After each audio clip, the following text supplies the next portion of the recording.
তোমরা কেমন আছো? আশা করি সবাই ভালোই আছো। তো ভালো থাকাটাই স্বাভাবিক, ভালো থাকতে হবে, সুস্থ থাকতে হবে। তো আজকে তোমাদেরকে দেখাবো ম্যাস্ট্রো এজ BS6 এর শকার কিভাবে খুলতে হয়। তো এই ভিডিওটা স্কিপ করবে না, ভিডিওটা অবশ্যই দেখো, কারণ এটার মধ্যে একটা নতুনত্ব আছে। ভিডিওটা স্কিপ না করে সম্পূর্ণ ভিডিওটা দেখো, প্রচণ্ড নলেজেবল ভিডিও। আর ফলো না করে থাকলে অবশ্যই ফলো করো এরকম নলেজেবল ভিডিও দেখার জন্য। ভিডিওটা দেখে লাইক করো, কমেন্ট করো, জানার থাকলে অন্যের সহযোগিতার জন্য অবশ্যই শেয়ার করো বন্ধুরা। তো দেখতে পাচ্ছ এটার জন্য একটা পুলার ইউজ হয়, কিন্তু আমি এখানে পুলার ইউজ করিনি। তো আমি এটাকে প্রেস করে লকটাকে খুলে দিলাম।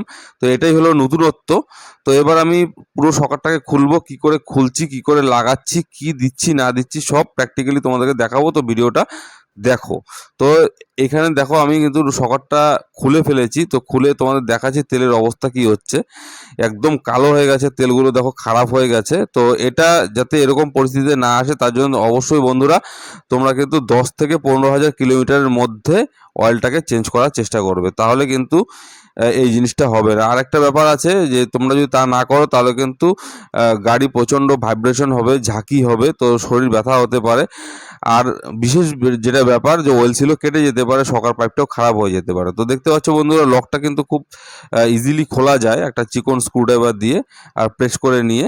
তো এই নতুনত্ব জিনিসটা দেখার পরে আমি আর লোভ সামলাতে পারলাম না। তো তোমাদের সহযোগিতার জন্য একটা ভিডিও বানিয়েই ফেললাম। তো ফাইনালি তো দেখতে পাচ্ছ যে এখন আমি কিন্তু এখানে একটা নতুন অয়েলের ডাব্বা নিয়ে নিয়েছি। তো এই অয়েলটা দেবো। তো তার আগে অবশ্যই বলে দিই, আমি এটা কিন্তু ট্রাই করেছি সম্পূর্ণ অয়েলটা দিয়ে, ভেবেছিলাম যে সম্পূর্ণ অয়েলটা লাগবে, কিন্তু এখানে দেখলাম ঢালার পরে যে সম্পূর্ণ অয়েলটা দিলে পরে কিন্তু পড়ে যাচ্ছে।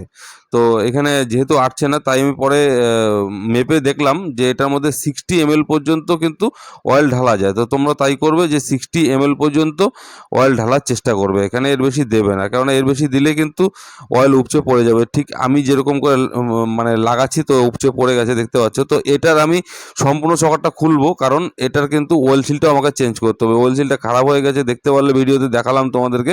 তো কীভাবে সকেটটা খুলছি তো সঙ্গে থাকো, দেখো বন্ধুরা। এই যে প্রথমে লাগিয়ে নেবে, মানে যেই টুলস দিয়ে খুলবে সেই টুলসের মধ্যে লাগিয়ে নেবে, তারপরে উপর দিয়ে একটু হালকা বাড়ি দিয়ে নেবে নাটটার মধ্যে, তাহলে কিন্তু নাটটা খুব ইজিলি খুলে যাবে। কারণ কি, নাটটা যখন কোম্পানি ফিটিং করে তখন কিন্তু ওখানে মানে এয়ারলাইট দিয়ে দেয়। তো এয়ারলাইট দিয়ে দেওয়ার কারণে বা অ্যানাবন্ড দিয়ে দেয়, তো এই কারণে কিন্তু নাটটা ম্যাক্সিমাম শক্ত হয়ে থাকে। তো বাড়ি দিয়ে নিলে কিন্তু সেটা ইজিলি খুলে যায়। তো এটা তোমরা করবে।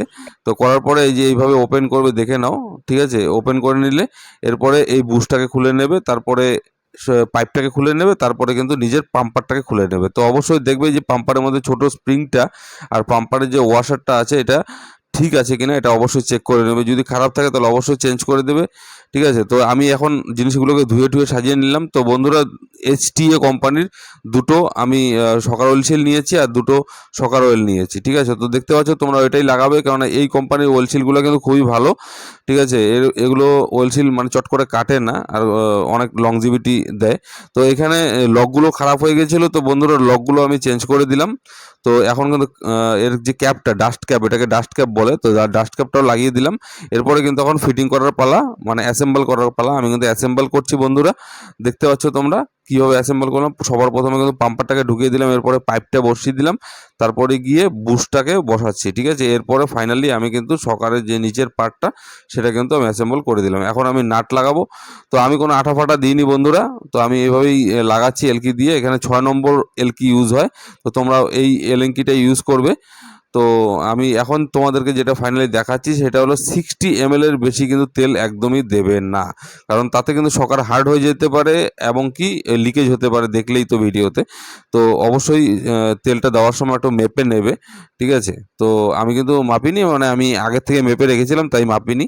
তো দেখো স্প্রিংটা ফাইনালি ঢুকিয়ে দিয়েছি। এইবার লকটাকে হালকা পুশ করে নিয়ে তারপরে কিন্তু উপরের সার্ক্লিপটাকে লাগাতে হবে, এটাকে সার্ক্লিপ বলে। তো সার্ক্লিপটাকে লাগাতে হবে, খুব ইজিলি করা যায়। তো বন্ধুরা তোমরা আমার মতন করে করতে যেও না, তোমরা অবশ্যই টুলস ইউজ করো, ঠিক আছে। টুলস পাওয়া যায় মার্কেটে, অ্যাভেলেবেল, নিয়ে এসো। তো দেখা হচ্ছে পরবর্তী ভিডিওতে, ততক্ষণের জন্য ভালো থাকো, সুস্থ থাকো বন্ধুরা। এরকম